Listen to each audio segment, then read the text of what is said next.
Despite the ANC announcing its decision to recall President Jacob Zuma, little light has been shed on time frames for his stepping down and what will happen should he remain defiant. The party, or the ruling party's decision to recall Zuma, came after a 13-hour marathon meeting. We've got Pule Mabe in studio with us. He, of course, is the ANC's national spokesperson. Pule, thanks. Thanks for coming in this morning.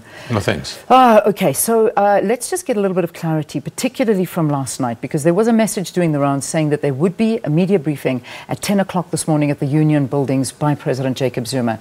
Is that confirmed? Is it happening or not? Well, we did have that understanding, and I think that is what the Secretary General of the ANC, Comrade Ace Magashule, had conveyed. Of course, you will know that the ANC doesn't necessarily run the communications unit or affairs of the presidency. It is left to the presidency to decide on the logistics and all of that. The understanding we've gathered from both the Secretary General and the Deputy Secretary General, having gone to deliver the message of the National Executive Committee on a recall and subsequent decisions that we took till the early hours of yesterday. Yeah. They gathered an understanding that there will be a response by the President of the Republic on what the ANC had conveyed to him and later to the general public yesterday. Yeah. So, as far as we know, there is going to be a presser today. Ace Magashule announced that yesterday that's as well. That's the understanding we had. So that's the understanding. Yes. But 10 o'clock, that time... Well, the logistics, of course, would have to be dealt with by the presidency. Have we heard from the presidency? Well, I'm sure that if there are any developments, we'll be able to pick those ones up during the day. Okay. So we wait and see. In other words, that's where we're sitting at the moment. Have there been any developments so far? I mean, since the presser and through the night last night, have there been any developments whatsoever? Well, the developments are that the ANC is continuing to brief its structures on this important decision. You'll understand this is not a small decision that we're taken. This decision arises out of numerous deliberations that we've had, including an instruction by conference that we should act with speed to deal with the issues of transition. Of course, transition might have dealt with how do you transfer power from one administration to another. In this instance, it would be to an administration that would be led by President Ramaphosa.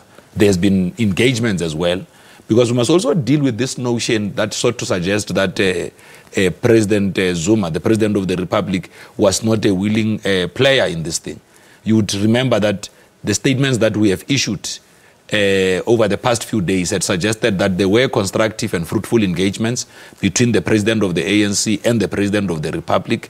So now what those constructive engagements meant was that there was, and we began speaking to those details yesterday, was that there was already an agreement that the President will be stepping down. The issue was to then deal with the time frame.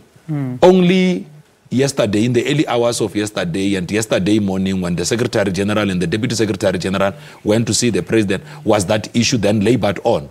But earlier on, during the NEC, the President and the Secretary General had gone to explain to the President of the Republic that the initial time frame of 3 to 6 months that he had made a request on has not been fully accepted by the National Executive Committee. The feeling was that we should be acting quite faster and sooner than later. Yeah.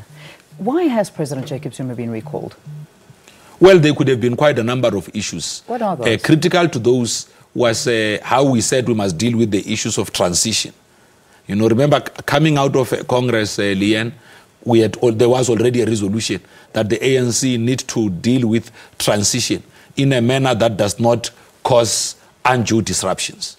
So a recall of a sitting President of the Republic is one form of dealing with that kind of a transition. So in a nutshell, the only reason that's been given by the ANC that President Jacob Zuma is being recalled is purely for transitional purposes, nothing else. Well, I'm sure that you will appreciate that when the National Executive Committee sit to deliberate on this and many other issues, it will have applied its mind to numerous other details.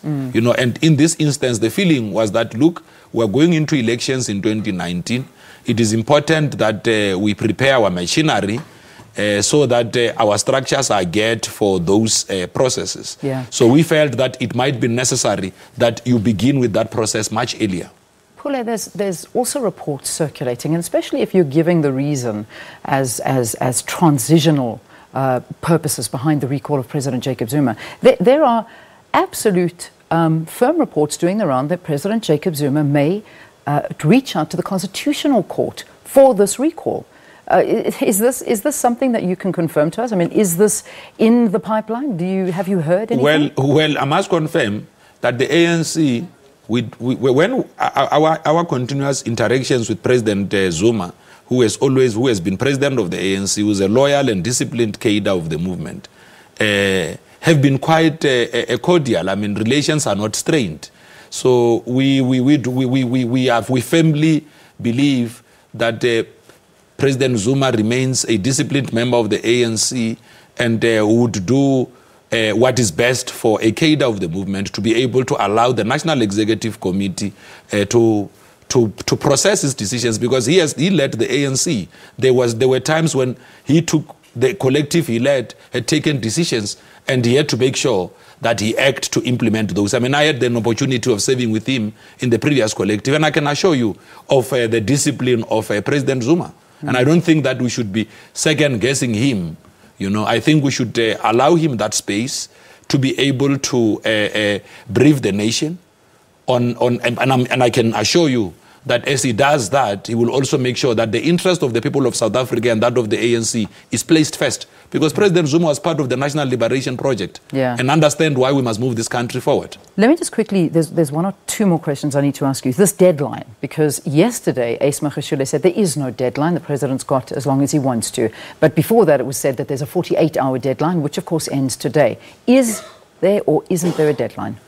Well, you see, Leanne, in the newsroom, a deadline might mean different things. No. 48 hours is 48 hours. I'm actually going there. I'm saying a deadline might mean different things. Yeah. One, the fact that the Secretary General of the ANC had already made it clear that the National Executive Committee, in arriving at this decision, had said it would prefer that President Ramaphosa delivers the State of the Nation's address, and also said that it would prefer that the State of the Nation's address is delivered before the budget speech. You will know that one thing like the budget speech is quite prescriptive by law. It has got to happen before the 1st of March so that we can begin with our program to deliver services to the masses of our people and all of that. Okay, so the deadline? So I'm just saying, if you look at the fact that you need to have SONA much so today is the deadline, is what you're saying. Today is the deadline. President Jacob Zuma has to respond today. He has already given that undertaking to the officials. So he's given that undertaking. Yes. And just finally, Sona, is it going to happen? Are we going to have a State of the Nation address? I mean, constitutionally, yes. Do we really have to have one? Yes, well, we are going to have a State of the Nation's address. And that State of the Nation's address, in terms of what the ANC has already placed on record, is that it must be addressed by President Ramaphosa, who has got to ascend as the President of the Republic. We'll leave it there. Pule, thank you very much for talking to us here on the program. Pule Mabe, of course, is the national spokesperson of the ANC. We take a quick break. We'll have more after this. Do stay tuned.